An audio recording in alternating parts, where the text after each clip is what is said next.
Hey guys, tonight we're doing something a little different. You're not a king, a knight, or even a merchant. No palaces, no armor, no epic quests. Tonight, you're cold. So cold your teeth won't stop chattering. You're wearing the same crusty woolen tunic for the 5th week straight, and your house, if we're being generous, is a wooden box stuffed with hay and regret. Welcome to the world of a medieval peasant in the dead of winter. Outside, a sleet wind howls through the moors, rattling the ill-fitted shutters on your tiny one-room hut. Inside, you curl deeper under the scratchy wool blanket, if you're lucky enough to have one. More likely, it's a pile of old sacks, matted animal hair, and maybe some straw with suspicious odors. The walls are made of wattle and daub, mud smeared on a lattice of sticks, and they do a spectacularly terrible job of keeping the cold out. Your breath hangs in the air like ghostly fog. You've stopped bothering to open your mouth when you exhale, it just wastes energy. The floor is dirt. No metaphor there, actual, literal dirt. Your bed. If you can call it that, it's a lumpy pile of straw in the corner, maybe raised on a few wooden planks to keep you out of the wet. If someone in the family has lice, and someone definitely does, you'll all have them by morning. So, before you get comfortable, take a moment to like the video and subscribe, but only if you genuinely enjoy what I do here. And hey, I'd love to know where you're watching from. Drop your location and local time in the comments below. Now, dim the lights, maybe turn on a fan for that soft background hum, and let's ease into tonight's journey together. You reach out toward the hearth. If it's lit, it's a smoky ember in a shallow pit surrounded by stones.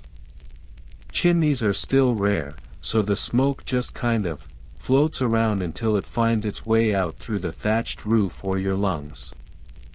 Your eyes water, your throat itches, but smoke is preferable to frostbite. And here's the thing. You don't get to chop down a forest and build a roaring fire. Firewood costs time, energy, and in some regions, it's illegal to take it without your lord's permission. So instead, you hoard fuel scraps, twigs, dung, even dried weeds. Some days, the best you can do is throw another clump of frozen cow manure into the coals and hope the smell fades before your nose stops working. You're probably wearing every single item of clothing you own. A rough linen shift under a woolen tunic, maybe some hose tied to a rope belt. Foot wraps inside worn leather shoes if you're rich. If not, congratulations, you now know the pain of bare feet on frost-hardened ground. But tonight, you stay indoors. Everyone does. The sun disappeared before supper, and without street lamps, oil, or even candles, unless you're splurging on tallow, you're plunged into a darkness so thick it's practically edible. The silence isn't peaceful. It's oppressive. Occasionally broken by the snarl of an animal outside, or worse, the creak of a neighbor's door. Historians still argue whether peasants truly feared the night, or whether it was just a practical issue of wolves, thieves, and not wanting to step in a puddle of pig urine. Either way, you don't wander. There's no concept of personal space. You share this drafty box with every living thing you own, your family, sure, but also chickens, maybe a goat, and definitely that one pig who snores louder than your uncle. You all sleep in a tangle of limbs and smells, like a big, uncomfortable casserole. It's miserable. But it's how you survive. You try to fall asleep to the sound of wind tearing through the thatch. The cold seeps in through the walls like a villain in a fairy tale. Your feet go numb first. Then your fingers. Then, everything else. You roll over, trying to find a warmer patch of straw, and jab yourself on something sharp. A chicken feather? A bone? You're not investigating. Earlier today, you tried to stay warm by working. You thatched a neighbor's roof with your bare hands, and in return, you got a hunk of black bread and a promise of kindling next week. The bread was mostly barley, a bit of rye, and possibly a chunk of gravel. Your jaw still hurts. And here's a fun tidbit for you: in some regions, people believed that cold was a punishment from God. If your crops failed or your roof collapsed under snow, you didn't just feel unlucky, you felt damned. That's the kind of spiritual comfort that warms the soul, isn't it? In a strange way, this discomfort shapes your entire calendar. Winter is the long pause. You can't plant, you can't build, you can barely move. So you sleep more, talk less, and wait for the thaw like a squirrel who misplaced its last acorn. By the way, don't get too attached to the idea of winter ending soon. In the early 1300s, the climate began shifting. Historians call it the Little Ice Age. Crops failed, rivers froze, and people got colder, hungrier, and more desperate. Some years, winter just didn't end. So if your fingers feel stiff now, brace yourself. This might just be the beginning. Still, you endure. Not because you're tough, though, let's be honest, you are, but because what's the alternative? You dream of spring, or at least a day warm enough to feel your toes again. Until then, you huddle closer to your family, to the pig, to the glowing ember that may or may not still be burning in the hearth. And hey, if you wake up and your blanket isn't frozen to the wall, that's a win. You wake up stiff, limbs twisted into uncomfortable angles, and your mouth tastes like cold ashes and yesterday's onion. The breath in the room is thick, visible in the dim gray light leaking through the slats. The pig, yes, still here, snorts beside you, half buried under the same pile of straw you're using as a blanket. It twitches in its sleep, perhaps dreaming of turnips. You're less lucky. Your dreams were vague and anxious, all about losing your only boot or finding out your neighbor ate your last dried apple. You're lying between your younger brother, who kicks in his sleep, and your grandmother, who has taken up full command of the single lumpy pillow.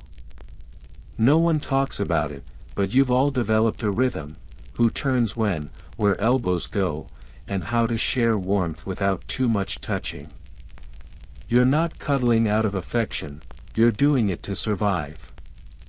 This isn't just your family strategy, it's a medieval classic. Body heat is the only dependable heating system available to you.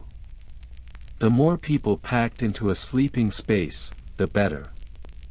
Babies often slept nestled between parents, siblings tangled like kittens, and elders wedged where they couldn't roll off the bed.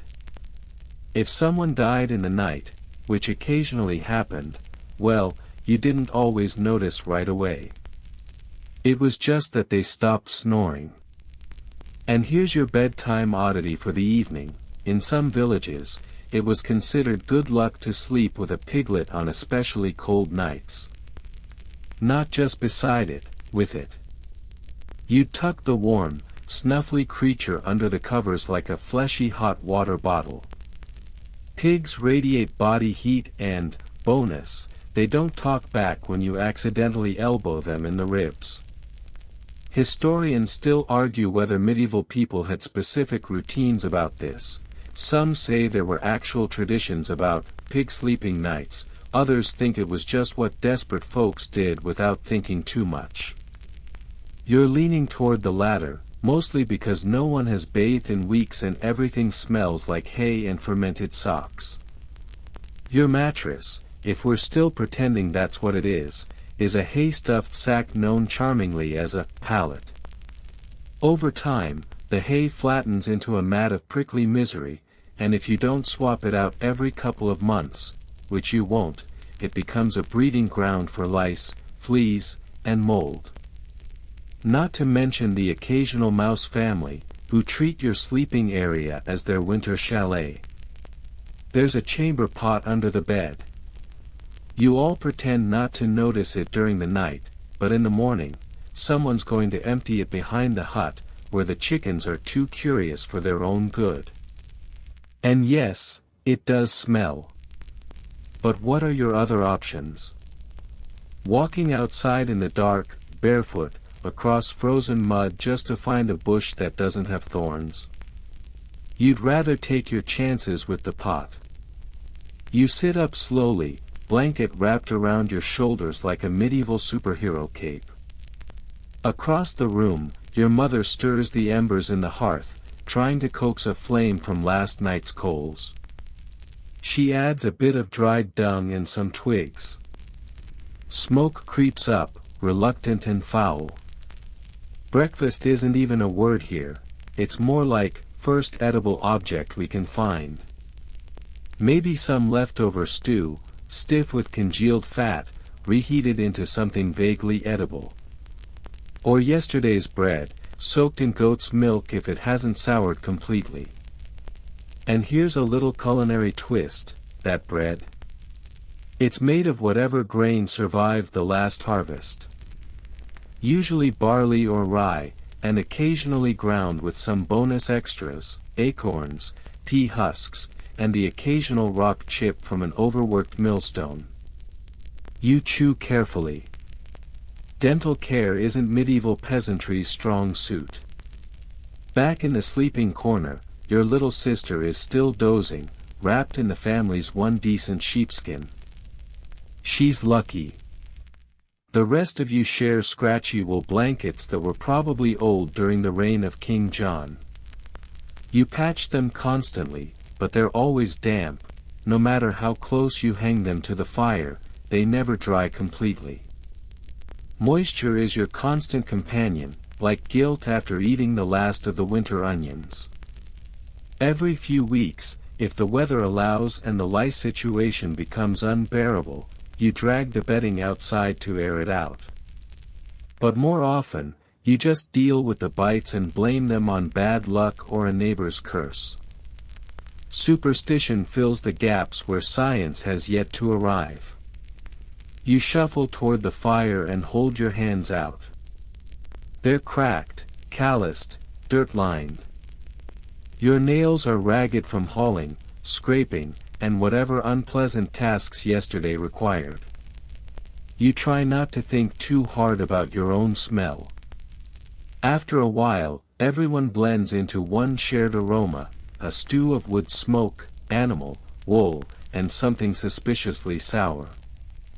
The pig finally wakes, lets out a snort, and starts rooting around your straw pile. You bat it away gently. You're not mad. It's just doing what pigs do. In a strange, lopsided way, that pig might be the most valuable member of your household. It'll be bacon one day. Or at least salt pork, if you can afford the salt. You think about sleep again, the kind that doesn't involve snoring relatives and straw poking your ribs. It's a fantasy, just like owning your own boots or getting through winter without coughing up something unfortunate. But for now, you're awake. You survived another night. Your toes are still attached. And so far, no one's frozen solid. That counts as a success in this century. You sit by the hearth, chewing on a piece of bread so dense it could qualify as construction material. Each bite echoes in your skull like a drumbeat, but food is food, and your stomach doesn't complain as long as it's full of something. This is dinner, breakfast, and probably lunch too, a dark, coarse loaf baked 3 days ago, already tough enough to bludgeon rats with. You dip it in lukewarm cabbage water to soften it. Slightly. There's a pot bubbling over the fire, though bubbling might be optimistic. It's more of a gurgling swamp of root vegetables, boiled into blandness. Tonight's luxury, turnip. You scoop some with a wooden spoon and blow on it, more out of habit than danger. It hasn't been hot in hours. A shard of onion floats by like a rare treasure. You get excited and try to catch it before your little brother does. Your meals revolve around what's not rotting. In winter, that means root cellars, holes in the ground packed with carrots, parsnips, beets, and the occasional potato. If you're living post-Columbian exchange, lucky you. The cellar smells like mold, old earth, and desperation. If you're lucky, there might be a salted fish hanging somewhere, its aroma strong enough to summon cats from 3 villages over. Historians still argue whether the average peasant got enough calories in winter to actually sustain themselves. Some studies suggest you barely scraped by, especially in years when crops failed or your lord increased the grain tax. Others argue peasants had access to more food than we think, just very little variety. Either way, you're not exactly doing keto. You're doing, please don't let me faint while hauling buckets again. Let's talk meat, or, more accurately, its rare and fleeting presence. Most of the time, animals aren't food. They're assets. Your chickens lay eggs, your cows, if you're wealthy enough to own one, give milk, and your pigs eat the scraps. Killing them for dinner is like setting your only coat on fire to warm your hands for 5 minutes. It happens, but only when truly necessary, or during a feast, when the Lord decides to show off. On feast days, the manor might distribute small meat scraps, maybe even a goose leg if you're truly blessed. You might be invited to help prepare it, spitting it over a fire and basting it with dripping. You inhale the scent and try not to weep. But that's once, maybe twice a year. Most nights, you're elbow deep in turnip soup, and you thank the saints for even that. You may also supplement with foraging, assuming it's legal in your area. Many lords don't take kindly to peasants poking around their forests. But still, you might sneak out now and then, looking for nettles, garlic mustard, wild leeks, or mushrooms, though the last comes with a lovely game of, is this edible or will I hallucinate and die? Speaking of hallucinations, there's a crust on your bread that looks suspiciously green. You scrape it off with your thumb, pretending not to see it. Ergot mold is a real thing, found on rye.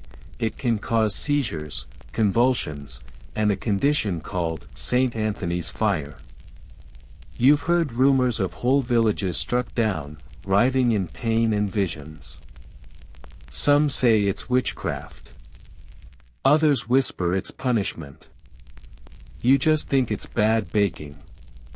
Food is shared, always. You eat together, huddled around the fire, passing the spoon, tearing off pieces of bread with frostbitten fingers. The youngest go first. Then the elders. You sneak an extra turnip chunk when no one's looking, and you try not to feel bad. Hunger doesn't inspire poetry, it inspires cleverness and a little guilt. Fringe fact of the night, some peasants used clay or stone balls called soup stones. You drop one in the pot to help keep a steady boil, but rumor had it that these stones carried flavor. Old grannies swore by them, claiming they made even water taste rich if passed down through enough generations. Whether it's magic, placebo, or the comforting idea of legacy in a soup pot, you don't question it. The meal ends with silence. Full bellies, even half-full ones, make people sleepy. Your father scratches his beard, your mother folds the cloth that passes as a tablecloth, and your siblings lie back down, already curling into sleep positions.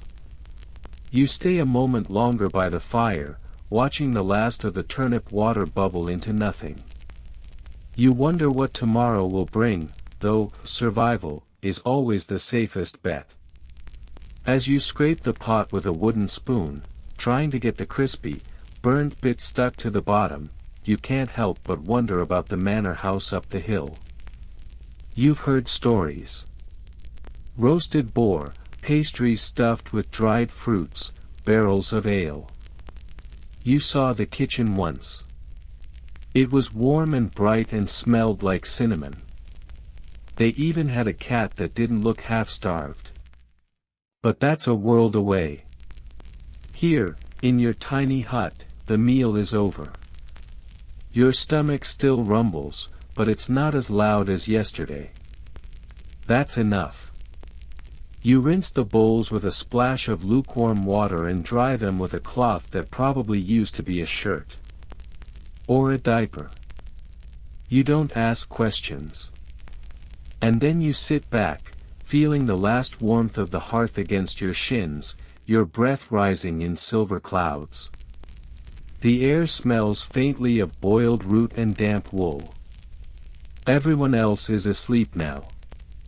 The pig too. You're not full, not warm, and definitely not comfortable, but you're alive. And that, in this century, is a feast unto itself. Your eyes open to a dull gray morning, but the concept of sleeping in doesn't exist. The sky is still deciding whether to snow or just spit ice at you in protest, and your body feels like it's aged 50 years overnight. But you move. You always move. Because in the medieval peasant routine, rest is a luxury you can't afford, especially in winter. You drag yourself upright, peel the crusted wool from your legs, and stretch until your spine cracks like old thatch. Time to begin the daily routine, if you can call it that. There's no clock, just the sun, and today it's hiding behind a curtain of clouds, as usual. Still, you know what must be done. You always do. Because survival doesn't allow for improvisation. First task, firewood. No matter how tired, hungry, or bitter your limbs feel, the fire must stay lit. No fire means no warmth, no cooked food, no way to dry the socks that froze stiff last night. So you grab your bundle of twine, wrap your cloak tighter around your shoulders, and step out into the icy sludge that passes for a path. Your boots squelch, if you have boots, that is. Many peasants simply use wrapped rags, sometimes bound with strips of leather or rope. They get wet. They freeze. They stay that way. You're pretty sure your toes haven't actually felt anything since mid-November. You make your way toward the edge of the woods. But remember, it's not your woods. Technically, everything here belongs to the Lord, trees included. You're allowed to gather deadfall, twigs, branches, and bits of bark. Cut down a living tree, though, and you could be fined, whipped, or, if your lord's in a mood, thrown in the stocks. Historians still argue whether lords consistently enforced these rules or turned a blind eye in tough seasons. Depends on the village, the decade, and the personality of whoever wears the biggest hat. You gather a pitiful armload of soggy wood, mostly more moss than timber, and start back home. Your fingers are numb. Your back aches from yesterday's chores and the straw mattress that offers all the orthopedic support of a pile of broken reeds. You think longingly of the hearth and the lumpy stool that has your butt-shaped imprint carved into it from years of squatting by the fire. Inside the hut, your family's waking up again. Someone's coughing, probably your uncle, who's had a chest rattle since early autumn and refuses to admit it. Illness is part of life here, You cough, you spit, you shrug. You keep going. What else is there? You feed the fire and set about your next task, water. The well is down the path, frozen around the edges and lined with slippery mud. You've learned how to kick it just right so the ice cracks without soaking your only pair of hose. You lower the bucket carefully, muscles trembling from the cold and effort. Water weighs a lot more when you're half frozen and underfed. You haul it back, one slosh at a time. This water is for cooking, washing, and drinking, though let's be honest, it'll mostly be for the pig. That creature eats better than you on some days. By now, the sun is a pale suggestion in the sky. Time for labor. You might be repairing fences, digging ditches, patching the thatch on the roof with straw and mud. Some days, you get sent to the Lord's fields even in winter, breaking up clods of frozen earth or clearing out rocks so spring planting can go faster. Your fingers split open, and your nails bend backward, but you press on. And here's your quirky detail of the day: medieval peasants often used their own urine to help tan leather, clean fabric, and, wait for it, set dye in wool. Yes, there's a jug in the corner of your hut that has more than one use, and no, it's not just for the chamber pot. Pea-based chemistry. Medieval people, resourceful, if nothing else. If it's washing day, you get to enjoy the thrill of plunging your hands into freezing water and scrubbing clothes against rocks, praying you don't lose sensation before finishing the first shirt. Soap. Maybe, if your household made a batch last year. More likely, it's ashes mixed with fat, your homemade lye. It smells exactly as you think it does. Add that to the scent of boiled wool, damp socks, and your uncle's beard oil, rendered goose fat, and your hut becomes a delightful sensory museum. Meals break the rhythm. Just barely. Maybe another round of gruel, barley this time, if you're lucky, or a stew of leftover cabbage, thickened with yesterday's bread crust. You don't sit for long. You're always moving, because when you stop, the cold seeps in like a jealous ghost. By mid-afternoon, the chores shift. If you're married, you might be helping your partner with spinning, mending, or preserving food. If you're young, you're sent to tend to animals, checking the henhouse for eggs, cold and barely formed this time of year, clearing out frozen dung, hauling straw. You try not to slip in anything you'll regret. And here's a fun scholarly debate for you. Some historians argue that medieval peasants had more free time than modern workers, Sundays off, church holidays, festivals. But that's only part of the truth.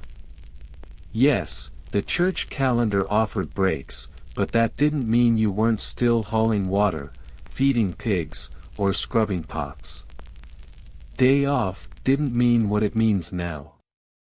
You just didn't owe labor to the Lord that day, you still owed it to yourself. Evening arrives like a sigh. The sun dips early in winter, vanishing behind hills with a shrug. The wind picks up, slipping through cracks in the wattle-and-daub walls. You stuff rags into the gaps, shift the table to block the worst of it, and pull your cloak tighter around your shoulders. The hearth flickers low. You feel every joint in your body. But the routine presses on. You stir the pot again. You check the pig.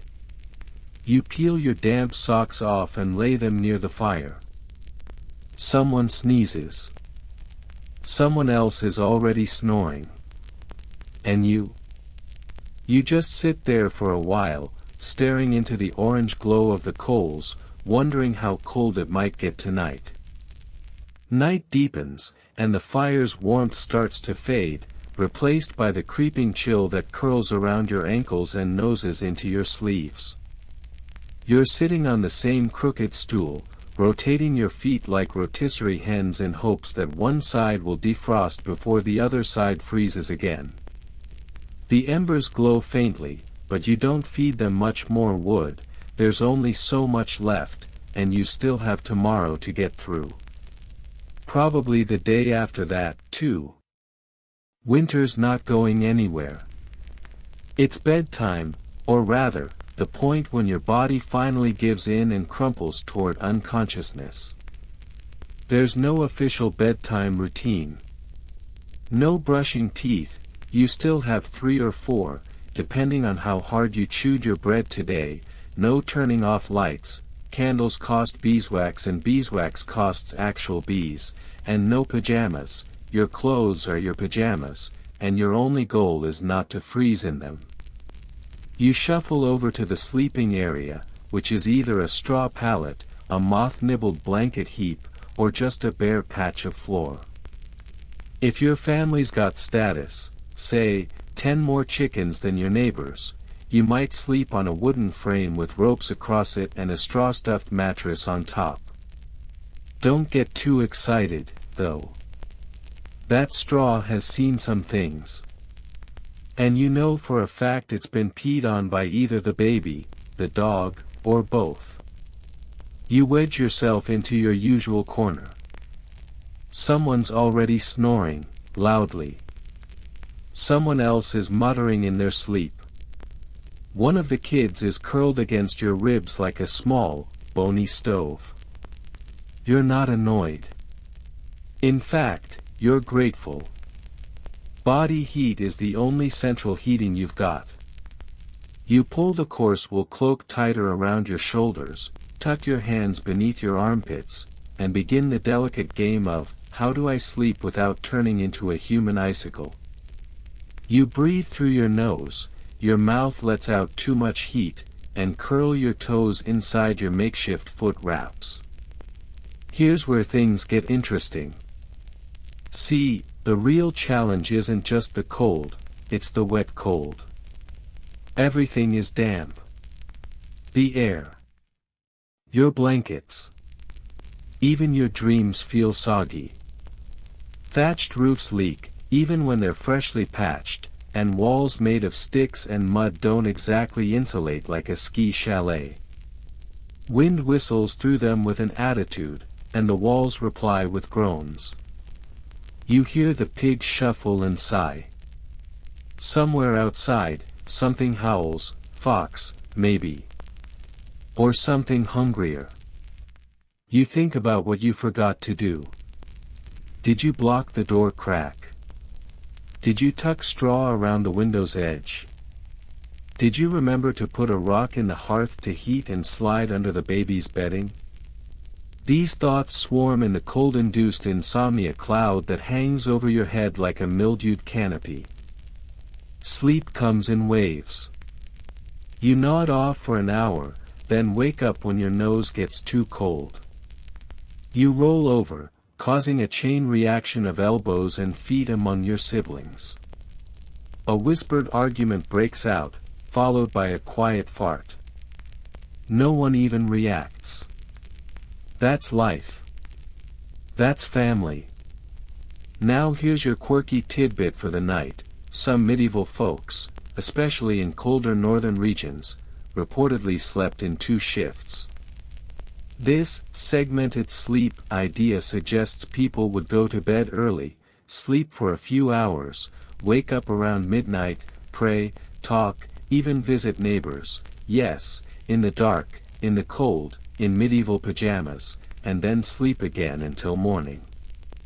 Historians still argue whether this was a common practice across peasant households or just among monastic or wealthier circles. You're too tired to visit anyone. Midnight prayers are whispered more out of shivering boredom than spiritual fervor. Occasionally, you dream. And those dreams are vivid. Maybe it's because your diet is 90% mold and root vegetables. Or maybe it's just the sheer sensory overload of medieval life. You dream of warm beds, roasted meats, silk-lined cloaks. Sometimes, you dream of strange things, like a horse that talks or a village where the fire never goes out. You've never seen a painting, never read a book, but your mind fills in the blanks with imagination and hearsay. If your family is wealthy enough, or desperate enough, you might sleep with a dog. Not a fluffy lap dog, mind you. A lean, tough, flea-ridden mutt who keeps your toes from freezing and maybe alerts you if something with too many teeth comes sniffing around outside. You don't love him. But you tolerate him. He's part of the routine now. In years with brutal winters, entire families might sleep together in one bed. No privacy, no space, no dignity, but also no frostbite. You'd layer every cloth, pelt, and sack you own on top of yourselves. It's a sandwich of humanity, held together by shared warmth and mutual agreement not to discuss smells. Now, here's a lovely scholarly debate for you to chew on in the dark. How bad were medieval winters really? Some suggest the period known as the Little Ice Age made winters harsher than today's, especially between the 14th and 19th centuries. Crops failed more frequently, rivers froze, and people developed a suspiciously intimate relationship with sheepskin. Others argue it was localized, cyclical, and peasants adapted better than we give them credit for. Either way, your nose is a personal thermometer, and right now, it says, absolutely freezing. The fire pops quietly, and you drift again. Someone mumbles in their sleep. Outside, snow falls silently, covering the ruts, the footprints, and the evidence of how hard you've worked just to make it through another day. But you did. Somehow. You'll wake up tomorrow and do it all again. Because that's what people do. That's what you do. And maybe, just maybe, spring will come a little early this year. Not that you'll believe it until you see the first green shoot poke through the frost, and even then, you'll side-eye it like it's playing a trick on you. You finally let yourself fall fully into sleep. It's not restful, not luxurious, but it is sleep. And in a world where warmth is rare, and softness rarer still, you've earned it. Morning sneaks in, not with sunlight, but with the stiff cough of your uncle, the soft rustle of someone relieving themselves into the chamber pot, and the unmistakable crack of a joint that probably wasn't supposed to crack. Your eyes are gummy. Your limbs feel like carved wood. And despite spending most of the night wrapped in wool, straw, family, and one dog, your toes are still numb and your nose is basically a tiny icicle attached to your face. You sit up slowly, feeling every inch of straw-stuffed bedding poking your back like nature's own acupuncture. The fire's out, of course. You'd hoped the embers would last until morning, but hope doesn't do much against damp wood and half-hearted kindling. You rub your hands together, breathe into them, and head straight for the hearth. First priority, get the fire going again. Second priority, food. Third priority, everything else, probably involving muck. You know that ancient trick of saving a few glowing coals under ash. You scrape gently with a charred stick, nothing. Just cold, gray memory. Which means, fresh start. You reach for the flint and steel, tuck some dry straw between your knees, you keep a stash under the bed, like a very disappointing Christmas gift, and start striking. Sparks. Smoke. The barest flicker. You blow like your life depends on it, because, well, it sort of does. Finally, a tiny flame flickers to life. You feed it with slivers like they're holy relics, coaxing it upward with the patience of a saint and the language of a sailor. Eventually, you have something that could pass for a fire, if you squint. Now it's time to eat, though that's a rather generous term. Breakfast is likely the same as last night's dinner and tomorrow's lunch, a coarse pottage of grains, water, and possibly a sad carrot if one hasn't rotted through. You ladle it into a wooden bowl, tear a chunk from yesterday's bread, you have to tear, it's not slicing when the knife bounces off, and chew. It takes effort. And imagination. You pretend it's something exciting, cheese, maybe. You've heard of cheese. You think. Let's talk about food preservation. You don't have a fridge. Or a freezer. Or Tupperware. What you do have is salt, smoke, and good old-fashioned burying things in the ground.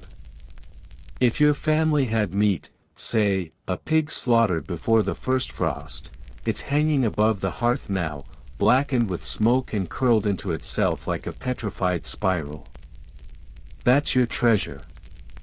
You use it sparingly, shaving off thin slices for flavor rather than protein. The rest of your diet? Turnips. Grains. Root vegetables. And the occasional foraged miracle like wild garlic or mushrooms. Though let's be real, mushrooms are a gamble, and you've definitely had dreams after eating the wrong ones. Fun tidbit for today, in some villages, people made a fermented soup that was left on the hearth for days, even weeks, constantly added to and stirred. It was a living, bubbling mass of whatever scraps you could spare, a kind of eternal stew. Historians have argued over whether this was practical cuisine or just a sign that no one had enough food to make something fresh. Either way, your pot is looking suspiciously bubbly this morning, and you're not sure if that's mold or just extra flavor. You get moving again. The animals need tending, the well needs checking, and the latrine pit in the corner of the yard. It's full. Again. You grab a spade and a pinch of tolerance. Peasants didn't have plumbing, not unless you count gravity and prayer. Waste had to be dealt with manually, and that meant digging, dumping, and occasionally muttering things like, "I wasn't born for this." But hey, at least you've got company. Your neighbor waves from across the way, also holding a spade. You nod in silent solidarity. Poop duty unites everyone. Then it's time for mending. Everything you own is old, frayed, and possibly already patched 5 times. Your tunic has elbow patches made of old sock. Your sock is an old glove. You take out the needle, some rough homespun thread, and get to work. Cold fingers. Splintered thread. And constant interruptions. Your little brother needs help with the goat. The wind has knocked down part of the chicken pen. Someone stepped on your only good spoon. You hold it together. Because you're used to it. Here's your mainstream historical fact for the day: most medieval peasants, especially during the High Middle Ages, 11th to 13th centuries, lived in close-knit manorial communities. That meant working the land not just for yourself, but for a lord, paying rent in crops or labor, and sharing responsibilities with your neighbors. The manor was more than an estate, it was your world, your routine, your trap, and your safety net all at once. But let's add some nuance. Scholars debate whether peasants felt oppressed or simply accepted the structure as the only thing they knew. Some say life under the manor was a never-ending grind. Others argue that within its limits, there was room for community, small freedoms, and even a sort of rustic pride. Anyway, pride doesn't heat your house, so back to work. You spend the rest of the morning gathering hay, fixing a hinge on the barn door, and helping your cousin fish a chicken out of the well, don't ask. By midday, your stomach is rumbling again, and it's time to warm up the same pottage you started with. And if it's Sunday, you go to church. The walk is long. The sermon is longer. You understand maybe a quarter of it, but it's warm inside and the candles smell faintly of honey. You close your eyes, maybe not to pray, but just to enjoy the peace. By evening, the cold returns in full force. You huddle close to the hearth again, staring at the little flame you worked so hard to keep alive. The dog curls up beside you. Your sibling leans on your shoulder. The shadows grow longer.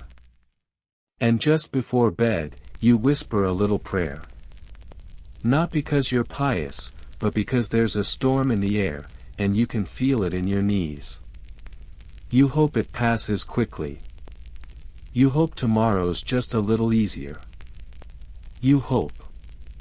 Because out here, in the medieval cold, that's sometimes all you have. By now, your hands are cracked from the cold. Every time you bend your fingers, they feel like dry twigs, ready to snap. The wind whistles through the gaps in the walls again tonight, dragging the scent of manure and distant smoke with it, and you find yourself playing your favorite medieval winter game. What's that smell and is it dangerous? You're layering up again, same tunic, same cloak, same everything. You haven't changed clothes in, well, it's hard to say. Days blur together when the sun barely shows its face, and your only calendar is whether your straw bedding has frozen to the floor or not. Let's talk fashion. Not the glamorous kind, of course. You're not wearing velvet doublets or jeweled hoods, you're wearing what's available, and what's still holding together after 5 winters. Most peasants wore tunics made from coarse wool or homespun linen. Trousers if you're lucky. A belt rope to hold everything vaguely together. You wrap a scrap of fabric around your feet before stuffing them into rough shoes made of stitched leather, stiff as boards unless you warm them first under the dog. Yes, he noticed. Yes, he sighed. And that cloak you're always wrapping around you like a burrito? It's not exactly luxurious. It's thick, itchy, and smells faintly of both sheep and smoke. But without it, you'd be a medieval popsicle by dawn. There's a debate among historians, because of course there is, about whether peasants had access to more color and variety in their clothing than previously believed. Some argue that brighter vegetable dyes, simple embroidery, and inherited garments gave peasants a touch of individuality. Others think that most villagers looked like an army of walking potatoes in shades of brown and gray. You glance down at yourself. Yep. Potato chic. And while we're at it, let's dig into another peasant wardrobe staple, undergarments. Or rather, the lack thereof. You might own a single linen shirt you sleep and sweat in. Underpants? Maybe. Maybe not. You're more concerned about the frost forming on the inside of the windows. Which brings us to your nightly ritual, trying not to die of exposure. You bank the fire carefully, placing a few damp logs close enough that they might dry out by morning. You add one final coal to the pot of soup left over from dinner. With luck, it'll keep simmering slowly overnight, a little warmth to keep the edge off the freeze. You tuck yourself back into the straw bedding, which smells suspiciously like cabbage. Again. Someone ate something questionable earlier, and you're reminded that medieval digestion was not subtle. There are no candles lit, no stars visible through the thatch, and your room is darker than a monk's cell. You lie there, staring into the inky black, letting your mind drift as your body starts its slow, trembling journey towards sleep. And that's when you hear it, the high, whining wind sliding under the door like a thief. It's bitter and sharp, and it feels personal. Your breath puffs out in small clouds, and you tuck your chin deeper into your cloak. Now here's your quirky tidbit of the night. Some households used warming pans to heat the bedding before sleep. These were metal pans filled with hot coals, slid between the sheets like a medieval electric blanket. Romantic, yes. Also, extremely dangerous. One wrong move and your straw mattress turns into a bonfire. Which, admittedly, would be warm for the 5 seconds before your roof collapsed in flames. If you don't have a warming pan, you use a brick, heated in the fire and wrapped in rags. You nestle it near your feet and try to pretend it's not scorching one toe while leaving the others to freeze. You shift, shuffle, and try to get comfortable, pressed shoulder to shoulder with your siblings, the dog, and probably a chicken someone snuck in under their cloak. Your thoughts drift, as they often do in the quiet hours, to what people in castles must be doing right now. Are they cold too? Probably not. They've got big hearths, real beds, actual sheets. Maybe even servants to stoke the fires. You wonder if they eat warm pies and drink wine before bed. You've never had wine. Or pie. You think of them the way you think of dragons, probably real, but completely outside your reality. But at least you've got your stories. Folk tales passed down by the fire, about spirits that walk in the snow, wolves with human eyes, stars that grant wishes if you whistle the right song. You repeat the tales in your head like a lullaby, letting the cold recede as imagination takes its place. A sudden cough breaks the silence. Your uncle again. He's been coughing more lately. Everyone pretends not to notice. What can you do? There's no medicine. No doctor. Just herbs, luck, and whatever prayers you can remember. You roll over slowly, careful not to knock the sleeping child beside you. And there it is again, that medieval reality check. You probably won't survive this. Maybe not this winter, maybe not the next. Illness, hunger, accidents, they're all lurking nearby, waiting their turn. And yet, you keep going. You light the fire. You mend your tunic. You feed the chickens and patch the roof. Because what else is there? Survival is not a choice. It's the only thing you know. Outside, snow begins to fall again. You hear it, before you see it, soft, almost apologetic, like the skies trying to cover your hardships with something delicate. You imagine waking to a white world. Beautiful. Silent. Cold enough to bite. But not yet. For now, you're wrapped in darkness, tucked among the people who share your blood, your breath, your bed. Your life may be hard, but it's not lonely. And that counts for something. You close your eyes, pull the cloak tighter, and whisper one last thought to the ceiling, or the stars, or whoever's listening, just one more warm day. Just one. Snow, indeed, has arrived.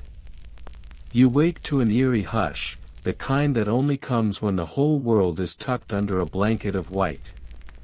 It's almost peaceful, until your bladder reminds you that there's no indoor plumbing. Again. You sit up with a groan. Your hair is damp from the condensation inside the hut. Your breath puffs visibly in the gray light. You look around, your sister's still asleep, half buried under the threadbare cloak you both use. The dog is snoring by the fire, which has, of course, gone out again. The coals are cold. You wrap yourself in your cloak and tiptoe across the frozen floor to the door, lift the latch, and step outside. And suddenly, it's beautiful. The ground is covered in snow, unbroken and soft. Smoke rises lazily from distant thatched roofs. The world is pale, muted. For a moment, you forget how awful winter is. Then the wind stabs through your layers like a dagger and your bladder calls again, louder. You dart toward the pit toilet, trying not to trip over your own frozen feet. The wooden seat is as welcoming as a slap to the face. Back inside, it's time to get that fire going. Again. You curse under your breath as you strike the flint, your fingers numb. Eventually, you get the flicker you need. You add a chunk of peat, dried earth and moss, harvested last summer. It doesn't burn well. It smells like swamp. But it's fuel. That makes it more precious than gold. Fuel is a constant battle. Wood. Scarce. You burned most of it weeks ago. Dung. Yes, you burn that too. Nothing goes to waste. You dry it in neat little patties behind the house. Sometimes guests ask what they are. You tell them not to sit on them. But on days like this, with everything frozen and white, your thoughts turn to something worse than cold, starvation. Let's talk hunger. Winter's biggest threat isn't frostbite. It's the fact that food stops growing. You don't have greenhouses or grocery stores. You have cellars, smoked meats, dried grains, and, if you're lucky, a few jars of preserved root vegetables in brine so sour it makes your teeth itch. You spend the morning inventorying your family's stores. There's half a sack of rye flour. A few onions, sprouting defiantly in the dark. A smoked ham bone, already boiled twice. A wheel of hard cheese with a fuzzy green corner, which you just cut off, no judgment. There are no apples left. No dried pears. No honey. You chew on a piece of stale barley bread and try not to think about spring. Your neighbors aren't doing better. You exchange glances as you pass each other outside. Everyone's thinner than they were. Even the chickens look offended by the snow. One neighbor lost a pig last week, frozen in the night, stiff by morning. He's been eating well, though. For now. Mainstream history tells us that famines were common in the Middle Ages, and they weren't wrong. There were crop failures, cold snaps, floods, and blights that could wipe out entire villages' food supplies. And unlike the wealthy, who could import grain or slaughter excess livestock, you and your kind just endured. Or didn't. Some winters were so cruel that villagers resorted to eating bark. Or rats. Or shoe leather. Historians still argue whether tales of cannibalism during extreme famines were exaggerated, but let's be honest, you don't want to find out firsthand. Still, there's resilience. You've learned tricks. You know where to find nettles under the snow. You know how to stretch flour with crushed acorns, bitter, but filling. You've even made a tea from pine needles once. It tasted like regret and Christmas. And when hunger gnaws at you, you keep moving. Because sitting still makes it worse. You help your father mend the barn door that cracked under last night's freeze. You help your mother boil fabric strips for bandages, your cousin slipped on ice and tore open his hand. No hospitals, remember? Just boiled linen and hope. Later, there's a visit from the reeve, the manor's enforcer. He checks in to see who still owes work or goods to the lord of the estate. Your family does, of course. Everyone does.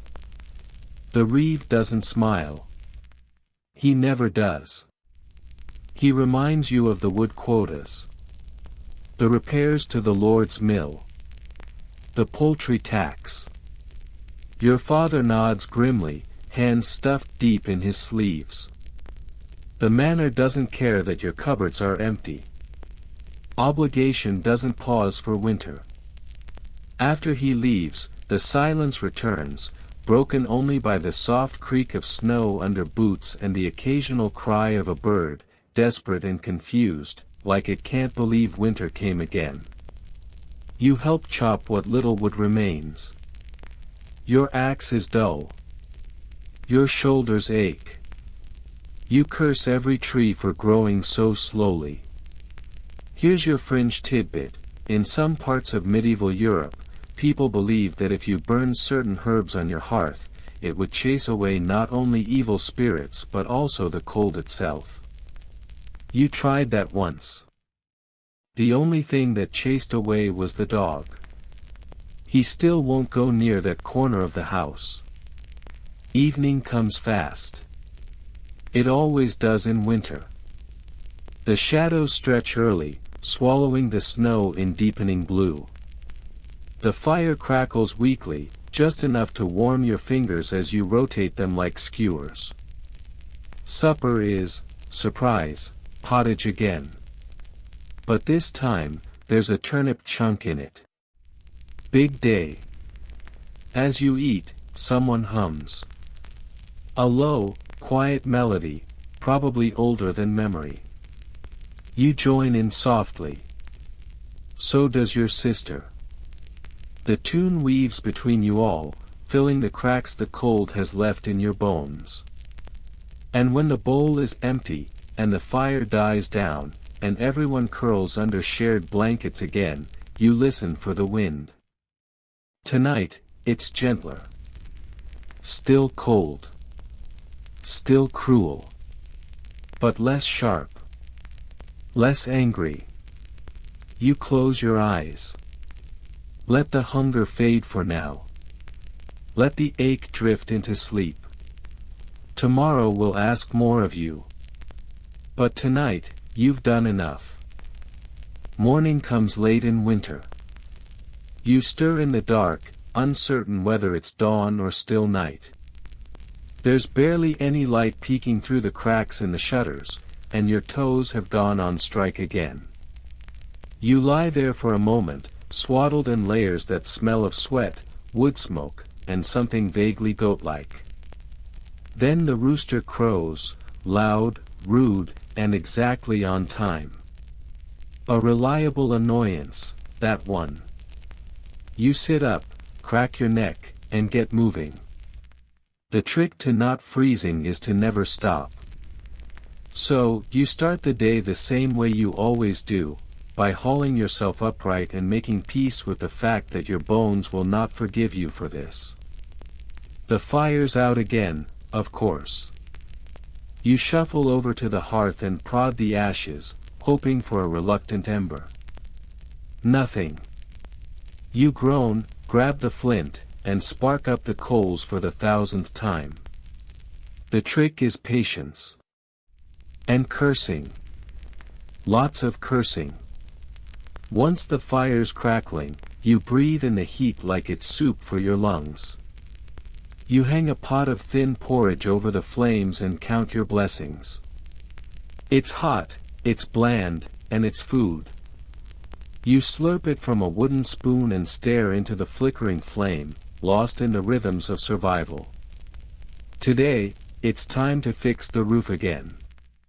The thaw has begun, just barely, but it's enough to send rivulets of water trickling down into your home. The thatch above you has surrendered in a few places, and unless you want to wake up with a puddle for a pillow, you've got to patch it. So, you bundle up, grab your thatching tools, a hooked knife, a mallet, some fresh straw from the barn, and you climb onto the roof like a reluctant squirrel. This is when you realize you've inherited your grandfather's knees. Every step creaks. The straw's damp, your fingers are stiff, and the wind tries to knock you off like it's got a grudge. You wedge new straw bundles into the failing spots, slap them into place with the mallet, and hope they hold through the next storm. The roof leaks. The wind howls. You keep going anyway. Medieval thatching was a communal skill, almost an art form. You'd think it's all random straw and wishful thinking, but no, it's layered with surprising precision, tied and wedged to shed water like feathers on a duck. Or, well, ideally. You're definitely not a duck. More like a very cold, muddy hedgehog. As you work, you glance out across the village. Snow still clings to shaded corners, but you can feel the change. The air smells different, damp instead of frozen. There's mud again. Slushy, miserable mud, yes, but it means the ice is loosening its grip. You see smoke rising from chimneys. A child chasing a dog through the thawing path. A pair of hens scratching the half-frozen earth with hopeful claws. Inside, someone's coughing again. That deep, chesty sound you've come to dread. You clamber down from the roof and step inside. Your cousin lies on a pile of rushes, pale and sweating. Fever. He's barely conscious. Your mother kneels beside him, wringing out a cloth soaked in yarrow tea. It's all you can do. There's no doctor coming. No medicine. No explanation. Here's your historical fact: illness was a constant presence in the Middle Ages, and fevers like this were terrifyingly common. With no germ theory, people blamed everything from bad air to sin, or angry spirits. Your family believes in a mix of saints, salves, and stubbornness. Some pray. Some boil more tea. Some just sit and wait. And here's the fringe tidbit: in parts of Europe, it was believed that tying an onion to your belt, or hanging one over the sick person's bed, could draw out the fever. Something about absorbing the poison in the air. You try it anyway. Why not? It's not like the onion's doing much else. By mid-afternoon, you're called away to help gather water from the nearby stream.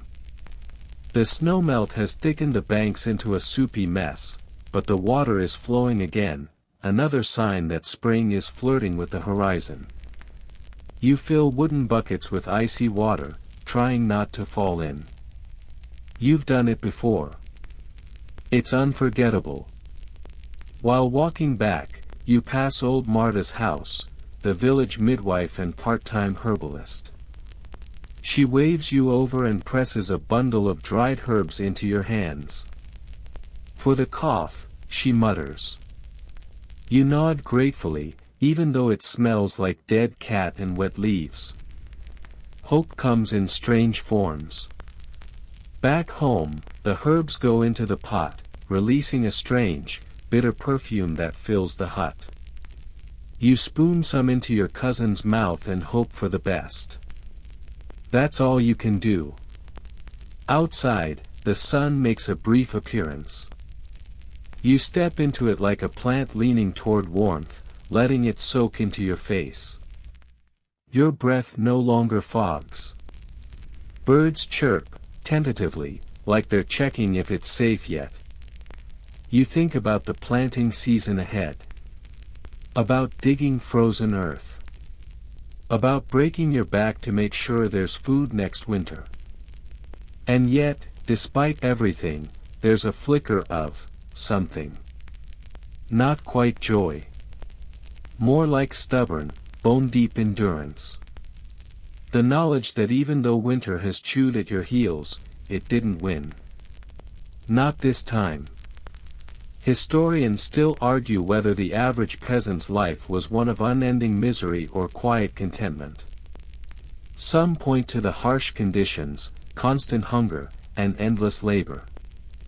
Others argue that the sense of community, connection to nature, and simple joys created a life that, while hard, wasn't hopeless. You don't know the answer. You just know you're still here. As night falls again, you sit by the fire. The cousin's fever has broken. The soup tastes slightly less terrible. Your fingers are less numb. You even laugh, once, when your brother trips and spills a bucket of snowmelt on his feet. He swears. You all laugh harder. The night stretches on, but the fear isn't quite as sharp. You pull your cloak close, shift onto the straw, and whisper thanks to whatever saint, spirit, or stubborn cell in your body kept you alive today. Spring is coming. You can smell it in the mud, hear it in the thaw, and feel it in your cracking knuckles. It's not here yet. But it's close. And for now, that's enough. By now, you're a seasoned winter survivor. You've outlasted the worst of the cold, dodged starvation, and mostly avoided pneumonia. Your joints creak like old doors, your fingers are permanently stiff, and the inside of your nose hasn't felt warm since last Michaelmas. But, you're still breathing. That's the medieval gold standard. And now, there's mud. The snow is melting in thick, slow drips. Roofs groan with slush. The pathways are no longer frozen sheets of death, but ankle-deep sludge traps. Every step is a gamble. You might make it across the yard, or you might lose a shoe to the hungry ooze beneath. And good luck getting it back. The mud is sentient now. It takes what it wants. You slip anyway. You always do. Your socks, if you're lucky enough to have any, are soaked before the sun rises. The straw on your floor is more swamped than bedding, but you pretend not to notice. There's too much to do to complain. The animals are restless too. The goats bleat like drama queens, irritated by the wet ground. The chickens are molting, looking like they've lost a bar fight. Even the pigs, usually the most enthusiastic about muck, seem skeptical about this level of filth. You shovel their pen and wonder how many layers of clothing you'll have to burn to get rid of the smell. Today, though, brings a rare, strange task. You're heading to the woods to gather kindling. With the bigger logs already burned and the peat supplies low, small twigs and dry bark are your best bet. So, you wrap up, grab a basket, and head out, careful not to slip on the thawing path. The woods smell like decay and hope. Meltwater drips from bare branches. Mushrooms poke out of damp tree trunks, daring you to eat them. You won't. You learned that lesson the hard way 2 winters ago. You're still not entirely sure if the trees did start talking or if that was just hallucination. You spot a squirrel, fat from some private stash, staring at you with judgmental eyes. It's not impressed. It's never impressed. You gather sticks, dry vines, anything that might catch a spark. And then, you see it, green. Actual green. Tiny shoots pushing through the rot and snow. Your stomach flips a little. Could it be? Is it happening? It is. Spring, or something like it, is finally pushing its way into your miserable little corner of the world. Mainstream historians often paint the seasonal cycles of medieval life as a kind of poetic rhythm, hardship followed by rebirth. But standing knee-deep in mud with a basket of twigs and a goat trailing you like a needy toddler, you don't feel poetic. You feel soggy. Still, there's a shift. A lightness in the air.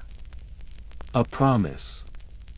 You return to the village in time to help with one of the most frustrating annual chores, repairing the fencing. During the deep freeze, the wooden posts have warped, cracked, and, if the rumors are true, been chewed by a particularly aggressive sheep. The whole enclosure looks like it was designed by a drunk ghost. You and your brother gather new stakes, haul the hammer, and begin the ritual of rehammering the fence into submission. This is when you discover that thawed earth has the texture of wet bread. Every post you drive in leans, wobbles, or promptly falls over. Your brother swears. You swear louder. The sheep watches. Judging. Eventually, you get it stable enough to contain livestock that aren't actively plotting escape. Victory, sort of. Inside the house, your cousin is on the mend. His fever has subsided, though he still looks like he's been stepped on by winter itself. He asks for soup. You bring him soup. It's mostly water and disappointment, but he thanks you anyway. He's still alive. That counts.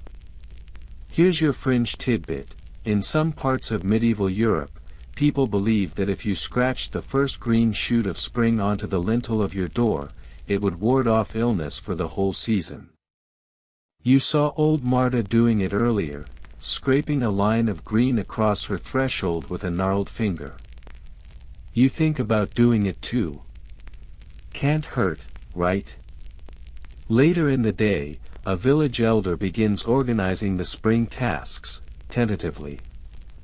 It's still too early for real planting, but tools must be sharpened, seed stores checked, and compost piles, well, uncovered.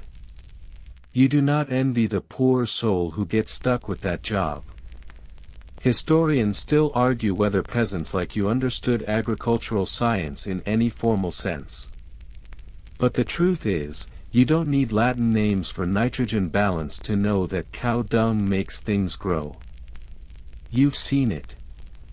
Smelled it. Tripped in it. Peasant wisdom may not be academic, but it's very real.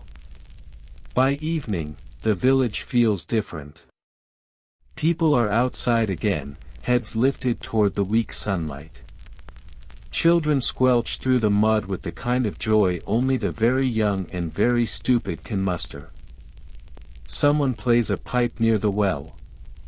It's off-key, but cheerful. You head home, sore, damp, and covered in suspicious brown streaks. But you're warm. That's new. Dinner is marginally better. A stew with actual chunks of carrot in it. Someone must have traded with the manor cook. You taste it slowly, letting the sweetness linger on your tongue like luxury.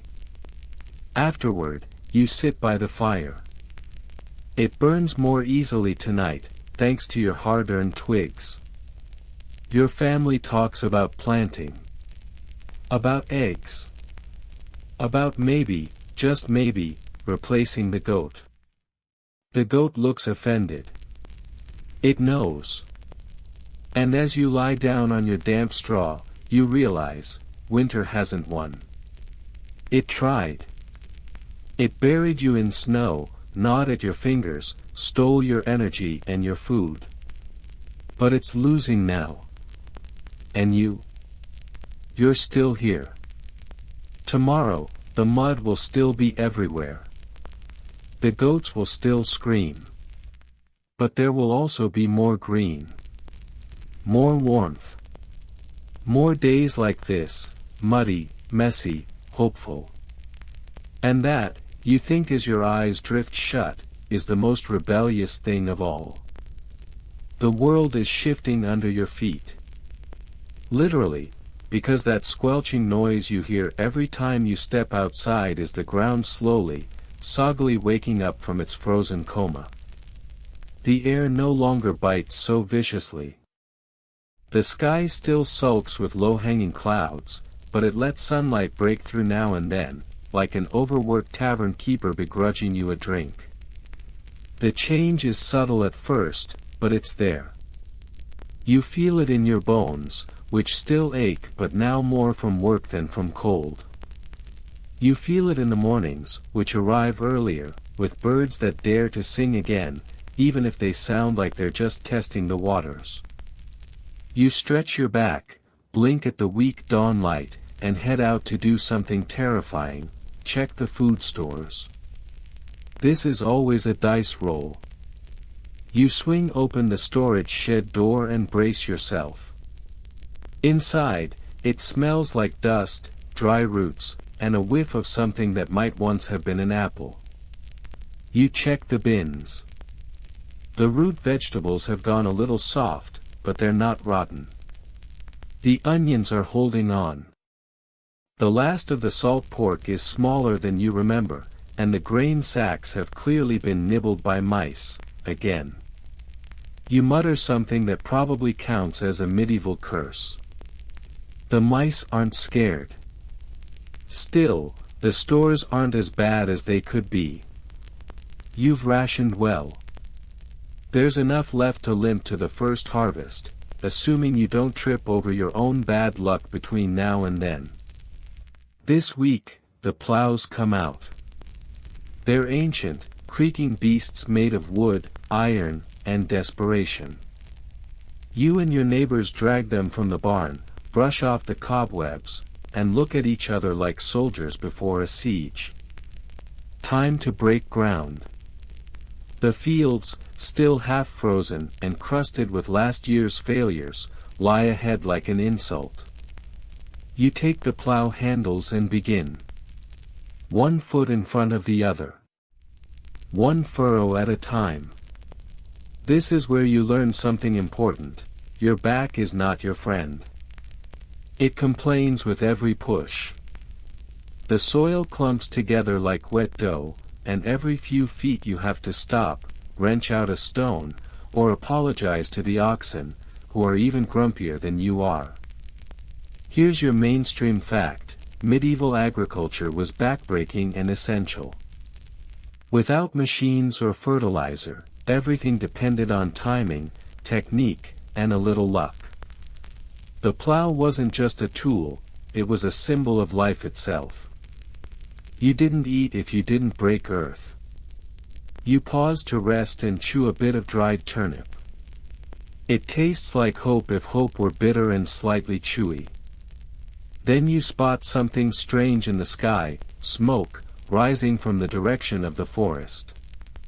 Not the usual cooking kind. No, this smoke curls upward like it's announcing something. You squint. Is someone burning charcoal already? You head toward it with cautious curiosity. It's old Ralph and his sons, building a charcoal clamp, a dome-shaped mound of wood covered in turf and soil, smoldering slow and hot. It'll take days to burn down properly, but when it's done, it'll produce charcoal for the forge and hearth alike. Here's the quirky tidbit: in some villages, charcoal burners lived in the woods full-time during spring, treated like half-folk by the rest of the villagers. Ralph doesn't mind. He likes trees better than people anyway. You help him cover the dome, careful not to let in too much air. If it catches flame, the whole batch is useless. Ralph offers you a flask of something strong that may or may not have started life as cider. You sip. You regret. You smile anyway. As evening approaches, you return home with a little extra warmth in your belly and a head full of smoke. You pass by the village green and see something that stops you short: children running. Like, actually running. They're chasing each other around with sticks, screaming in the universal language of childhood chaos. It's the first time in weeks, maybe months, you've seen them play like this. Not huddled around fires or swaddled in layers, but wild and loud and alive. A girl falls in the mud, howls with laughter, and gets up again. You remember being that small. You remember falling too. Inside your hut, your mother is grinding dried herbs, muttering under her breath. She's preparing salves for the coming planting season, balms for blisters, liniments for sore muscles, all made from a mixture of lard and mysterious things she's never named. You help stir one of the pots, watching the mixture thicken. It smells of rosemary, mint, and something that could be garlic or regret. The fire crackles, the herbs simmer, and for the first time in a long while, the room feels almost cozy. Historians still argue whether peasant homes were bleak pits of suffering or tight-knit havens of community. The truth, you think, is somewhere in between. Your walls may be drafty, and your food may be questionable, but there is warmth here. Familiar voices. Shared laughter. A roof that, mostly, doesn't leak. You fall asleep to the sound of wind in the trees and a soft tapping, your father shaping new pegs for a broken cartwheel. The rhythm of survival. It never stops. In your dreams, the fields bloom. The snow melts completely. Bread rises golden in the oven, and the goats stop yelling for 5 minutes. You wake up smiling. Another morning, another sore back, another goat bleeding like it's been personally betrayed by the universe.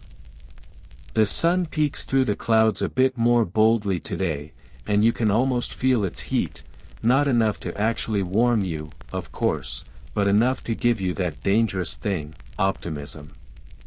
Today is Dung Day. No one calls it that, but everyone knows. It's time to fertilize the fields. And you, poor soul, are on the dung team. You grab your pitchfork, your thickest pair of shoes, which is like choosing the driest sponge in a puddle, and head toward the compost heap, that reeking, steaming mountain of life's leftovers. If you've never stood ankle-deep in decomposing matter while crows heckle you from above, you haven't lived medieval. It's hot in the wrong ways, squishy where it shouldn't be, and the smell has a personality, aggressive, clingy, and with strong notes of old cabbage and despair. You shovel, spread, repeat. Shovel, spread, repeat. And try not to think about where that particularly squishy bit might have come from. Here's your mainstream fact: medieval farmers used every bit of organic waste, human, animal, and kitchen, to enrich their soil. This wasn't just necessity, it was survival science. Crop rotation and fertilization were the medieval peasants' insurance policy against famine. You're working beside Beatrix, a widow with forearms like tree trunks and a laugh that sounds like a goose honking mid-cough. She tells you this year's onions will grow fat as pigs if you lay the dung right. You don't ask follow-up questions. You're just glad to be working near someone who doesn't take life, or the smell, too seriously. Lunchtime comes, and you eat in the field, squatting on a rock and chewing a slice of hard bread dipped in lard. It's not fancy, but it does the job. A few kids wander over with turnip slices and a surprisingly enthusiastic ball made of rags. You take a break, toss it around, and pretend your shoulder doesn't hurt every time you move. There's a strange moment when the sun actually breaks through fully, no clouds, no tricks, just a wash of golden warmth across the field. Everything glows. The steam rising from the muck looks almost holy. Almost. That afternoon, you help your cousin repair a collapsed shed wall. The timbers were chewed through, possibly by rats, possibly by time. Either way, it's a mess of splinters and sagging roof tiles. As you hammer the frame back together, you notice something unusual: your cousin is humming. You realize that's been happening a lot lately. Humming. Whistling. Snatches of songs drifting from doorways. It's like people forgot to be miserable the moment the snow started melting. That night, the village hosts its first gathering in what feels like centuries. Nothing formal, just a handful of neighbors gathering around a shared fire, passing a flask of something fermented, and telling stories that are equal parts memory and complete fiction. Old Thomas insists he once saw a hedgehog the size of a pig. Marta tells of a ghost that wanders the hills every equinox and leaves behind feathers that smell like lavender. Nobody believes them, but everyone listens. Here's your quirky tidbit: in some regions, peasants believe that singing to their tools in spring would bring a more bountiful harvest. So tonight, a few lads drunkenly serenade a spade. You think the spade looks flattered. As the fire crackles, someone pulls out a fiddle missing 2 strings. Still, it sings. And feet start tapping. There's clapping. Laughter. Even a bit of dancing, slow, awkward shuffles at first, but then something more confident. Your feet move almost without your permission. It's muddy, ridiculous, and very much alive. Historians still argue whether these spring gatherings were truly communal joy or just fleeting distractions from hardship. But standing here, with sore muscles, sore feet, and a belly half full of questionable ale, you don't care. It feels real. You stagger home late, arm in arm with your brother, both of you singing half-remembered verses about saints and sausages. You nearly fall into the ditch by the path. You laugh until your ribs ache. Inside, your family is already asleep. You strip off your mud-caked clothes and collapse into your straw pile. Your hands are stained. Your feet smell like tragedy. But you're warm. You're full. And your dreams are gentle. You wake the next morning to birdsong, actual, persistent birdsong. Not the grumpy squawks of winter holdouts, but the early choruses of a world waking up. You sit up slowly, joints creaking like an old door, and stretch into the light streaming through the shutter.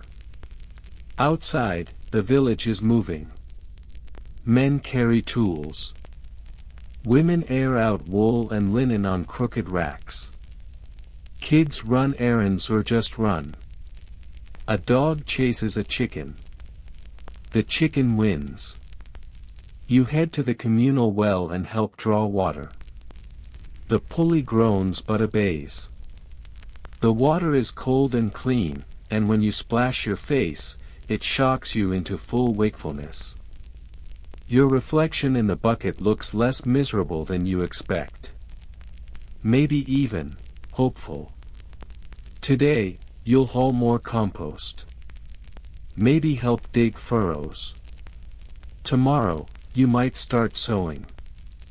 Lent is ending, the days are stretching out, and the smell of damp earth is starting to beat the smell of goat. You hear a voice call your name, not in panic, not in pain, but with a smile. It's going to be a long day. But a good one.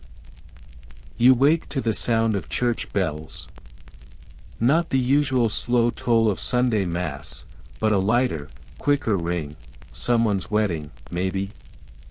Or a feast day sneaking up on you again. Either way, it's a sign, spring has truly arrived. You tug on your boots, which are still slightly damp from yesterday because of course they are, and step outside into air that smells unmistakably alive. There's mud underfoot, sure, but also the faintest scent of budding grass, cracked bark, and wood smoke laced with cooking fat. Someone's frying something. You follow your nose like a suspicious but hopeful hound. Down in the village square, preparations are underway. Ribbons are being strung between fence posts. Someone's dragged out a dulcimer and is tuning it with the concentration of a man defusing a bomb. A group of women are arranging what can only be described as a lopsided maypole. You blink. Yes, it's still April, but sometimes people get impatient. You learn that today is not a holy day, but it is the first day warm enough for a full day outside without freezing off parts of your body you might miss. That alone is reason enough for a festival. Here's your mainstream historical fact: peasants often observe local saints' days, solstices, and planting milestones with spontaneous celebrations. These weren't grand feasts every time, sometimes just a few jugs of ale and the excuse to dance barefoot in the muck. You volunteer to help carry baskets from the bakehouse. Warm loaves, dense and nutty, stacked in linen. A pot of barley stew follows, thick enough to stand a spoon in. And someone, probably Ilsa, the miller's wife, has managed to produce what looks suspiciously like a pie. You don't ask what's inside. You just nod in solemn admiration. Here's your quirky tidbit: in some villages, people buried eggs in their fields in spring as a fertility offering to the earth. Today, young Tom swears he found one while weeding, boiled and still edible. Nobody believes him, but he eats it anyway. You make a mental note not to stand too close to Tom for the next few hours. As the sun climbs, people gather, slowly at first, then in a rush. Music begins, not particularly in tune, but passionate. Children chase each other in dizzy circles. A woman starts a clapping rhythm and a circle dance erupts, the kind where you hold hands with neighbors you're not entirely on speaking terms with and stomp through ankle-deep mud like it's a holy rite. You get pulled in. Of course you do. One moment you're sipping cider from a cracked cup, the next you're flailing through a dance that may have roots in Roman festivals or may have just been invented last year by a particularly spry shepherd. Your heart pounds. Your legs ache. You laugh so hard your ribs protest. Later, after the dancing and the second helping of stew and the brief but intense chicken chase, don't ask, you find yourself perched on a fence rail next to old Mari, who claims to remember the last time the river froze solid enough to ride a donkey across. You're skeptical, but not openly. She tells you that spring is the most dangerous season. Not winter. Not even harvest. Spring makes people believe they're safe. Makes them take risks, plant too early, travel too far, trust too easily. Spring lies to you, she says, spitting an apricot pit into the grass.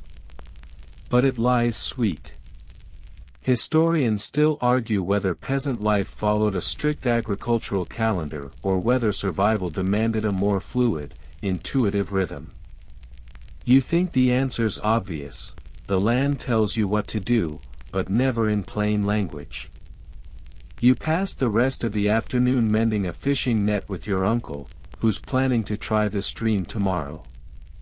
It's still cold, but the fish are waking up, too. The net smells of old rope and riverweed. Your fingers find the rhythm quickly: knot, pull, check, not again. Meditative. Peaceful. That evening, someone brings out a bundle of flutes carved from elder branches. Children squawk tunelessly while the adults pretend not to mind. Then one of the shepherds, Isaac, starts playing something haunting, an old tune, probably older than the church itself. The crowd hushes. You sit in the grass and watch the sky turn the color of melted pewter. A comet appears, not a grand one, not blazing a trail across the heavens, but a faint shimmer, barely visible in the dusk. Still, it causes a stir. Some cross themselves. Others whisper old stories about celestial omens, royal deaths, or good harvests depending on the comet's direction. You lean back, hands behind your head, and just watch. The stars come slowly, blinking awake. The air cools, but not threateningly. Just enough to remind you you're alive. By the time you crawl into bed, your skin smells of smoke, stew, and grass. Your feet throb. Your head is light. But you're smiling.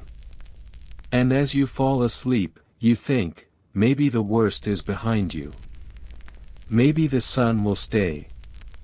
Maybe the seeds will take root. You don't need certainty tonight. Just the maybe. Morning comes quietly, sneaking in through the shutter with a dusty golden glow. You stir under your coarse blanket, blink at the ceiling beams above, and stretch until your shoulders pop like knuckles. Your body aches, but not with cold or hunger, for once, it's just the ache of a life lived hard but honestly. Today is a planting day. There's no fanfare. No priest. No official decree. Just a gut feeling confirmed by every calloused hand in the village reaching for a spade. You gulp down a breakfast of millet porridge and a cold egg, yes, a miracle leftover, and head to the fields, pouch of seeds slung over one shoulder. The land is soft now, damp but not soggy. Perfect for coaxing life from death. You fall into the rhythm easily, furrow, seed, cover. Furrow, seed, cover. The earth smells rich and dark, and though your hands will be stained for days, it's a welcome kind of grime. There's something deeply human about digging into soil with the same urgency as burying treasure. Here's your mainstream historical fact: spring planting was a sacred act, a communal labor rooted in centuries of knowledge. Fields were plowed using heavy wooden tools drawn by oxen or, if you were truly lucky, horses. Barley, rye, oats, and wheat were typical crops, sown with precise timing to avoid both frost and drought. You pass Wilma and her sons, well, boys pretending to be men, tossing seeds with wild abandon. She clucks her tongue and makes them redo every third row. You smile. In a few weeks, those same boys will be chasing away birds with slings and shouting at the sky like lunatics. One of them drops a seed pouch, and it bursts open like a piñata for crows. You lunge to scoop it up, but not before 3 birds swoop in and peck with greedy precision. The war begins. Shouts. Clapping. One well-thrown clod of dirt. The crows retreat, grumbling like drunkards kicked from a tavern. You look around and see dozens of others laughing at the chaos. It's strange how something so small, a burst pouch, a bird's smug hop, can remind everyone that life is bigger than struggle. It's ridiculous. And that's the point. Here's your quirky tidbit: some peasants believed whispering to the seeds as they planted them would encourage stronger crops. Whisper the name of a saint, or even a personal prayer, and the seed might just listen. You try whispering one. Quietly. Just in case. The sun climbs high. There's sweat now, real sweat, not from fires or thick clothes, but honest heat. You peel off your outer tunic and tie it around your waist. The wind teases the hair at your temple, and for the first time in what feels like centuries, you see a butterfly. Not even a majestic one, just a tiny white flutter with no sense of direction. But still, it's a butterfly. By mid-afternoon, the field is striped with rows of potential. Your back aches, your knees are mud-caked, and your fingers throb from gripping rough wood all day. But when you look behind you, there's proof of your labor, lines that may one day be loaves of bread, warm stew, a winter without hunger. Someone starts singing. You recognize the tune. It's old, wordless, mostly humming with an occasional nonsense syllable. But it spreads, first one voice, then 3, then 10. A choral spell, cast over the earth. It sounds like the hum of bees and the roll of rivers. Historians still argue whether singing during labor was a ritual or just a means of keeping rhythm. Either way, it works. The work feels lighter, the sky a bit closer. You glance at the others. Every face is flushed, sweaty, but bright-eyed. Even grumpy Elric looks less like a statue and more like a man. Children run along the edge of the field, pretending to be knights guarding the precious seed from invisible foes. You wish you had that kind of imagination still. As dusk settles, you stand at the edge of the field with a small flagon of watered ale and look out over the brown ridges. It doesn't look like much. Just dirt. But in your mind, you already see green shoots breaking through, waving like soldiers marching into a new season. You head home slowly. The aches settle in. Your tunic is soaked with sweat and your boots feel like buckets, but your spirit floats a little higher than it did this morning. At home, the fire is lit, and someone's made a stew that smells suspiciously like yesterday's stew, only boiled a bit longer. You eat without complaint. There's a hunk of rye bread, hard enough to chip a tooth, but you dip it in the broth and pretend it's fresh-baked. Later, by the fire, your mother is mending socks. Your father snores gently in the corner. One of the little ones draws with charcoal on the stone hearth, nothing more than stick figures with lopsided halos, but it's enough to make you smile. You stare into the flames and think of the seeds again. So small. So unpromising. Yet full of promise. It's the contradiction of spring, everything is fragile, but everything is possible. You sleep well that night, with sore muscles and a full belly. Outside, a soft breeze rustles the trees. Somewhere, a fox yips. Somewhere else, the first frog of the season sings into the dark. And in the fields, beneath that gentle starlight, the seeds rest. Waiting. You wait before dawn, not because someone shakes you, not because the church bells clang, but because of the birds. They're back. After months of silence, of wind howling across frozen thatch and owls hooting like ghosts in the dark, birdsong now greets the morning like a spilled basket of music. It's insistent, chaotic, layered, blackbirds, thrushes, wrens, even the rude cackle of magpies. You lie still and listen. Just listen. No thoughts. No chores. No worries. Just birds.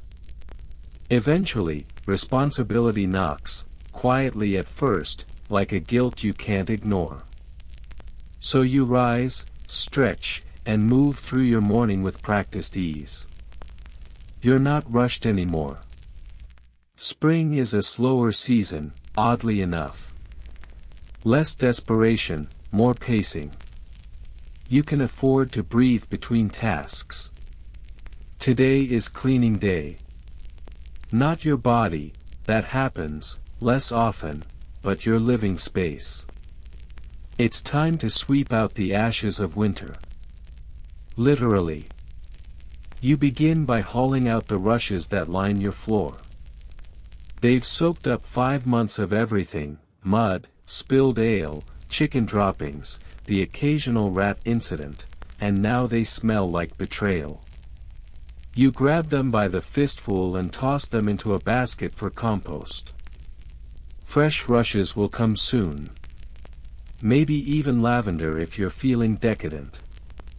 Here's your mainstream historical fact: medieval peasants changed floor rushes only a few times a year, often during spring festivals or holy days.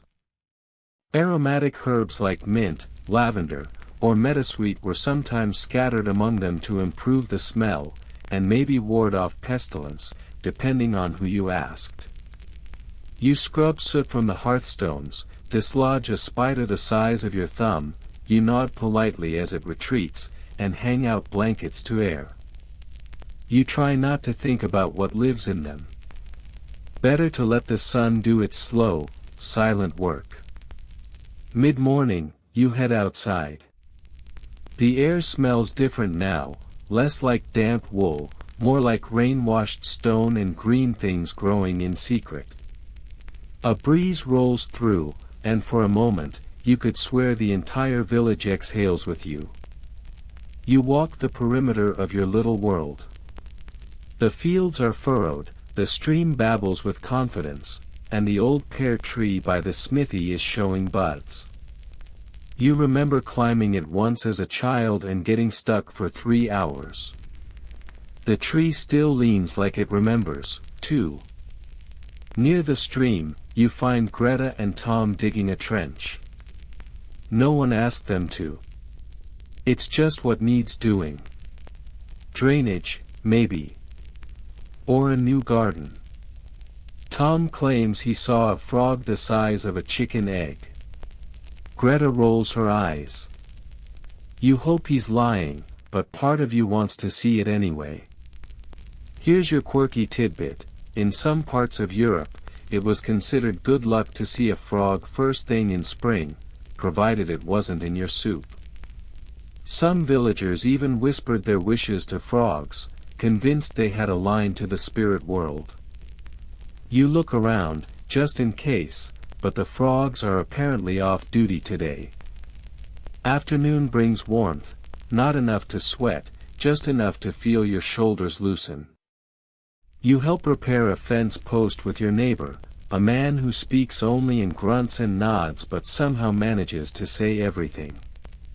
You admire that. Language is overrated anyway.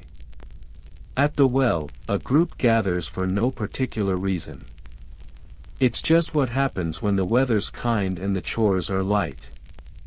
Gossip brews: someone's pig wandered off, someone else's cousin might marry a merchant. The usual noise. But then the conversation shifts. They talk about the coming months. About lambs and festivals and the first trip to market. About the sun holding longer in the sky each night, stretching its fingers inch by inch. And then someone mentions the stars. Last night, the weaver says, I saw the plow clear as church glass. You look up now, in daylight, as if the stars might still be there, hiding behind the blue. You've missed them, even if you didn't realize it. That sense of scale. Of mystery. Of something vast and quiet watching from above.